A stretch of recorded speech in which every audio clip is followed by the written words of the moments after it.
Mes chers collègues, nous avons eu souvent dans cette Assemblée des discussions engagées sur l'art contemporain. L'art fait appel en effet à notre subjectivité, notre sensibilité propre. Chacun a son avis et son interprétation.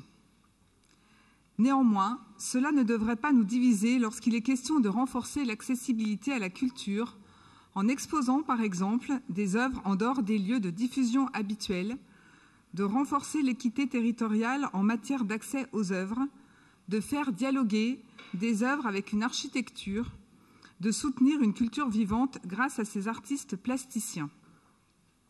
Vous l'avez compris, en lisant ce rapport, il s'agit d'aller au-delà de la règle du 1% artistique qui, comme vous le savez, imposait aux maîtres d'ouvrage publics d'acquérir une ou plusieurs œuvres d'un artiste vivant, qu'il soit émergent ou expérimenté, pour habiller un bâtiment. C'est ce que nous avons fait depuis plusieurs années dans nos lycées ou dans les bâtiments qui sont sous notre maîtrise d'ouvrage. Aujourd'hui, nous étendons donc notre soutien aux artistes vivants et à la création contemporaine en faisant l'acquisition d'œuvres ayant vocation à être accessibles au plus grand nombre en dehors des institutions culturelles. Vous le savez, nous sommes animés par la volonté de développer tout à la fois une culture exigeante et populaire. Ainsi, constituer une collection d'œuvres en lien avec notre patrimoine immobilier pour le rendre visible au grand public témoigne de cette volonté.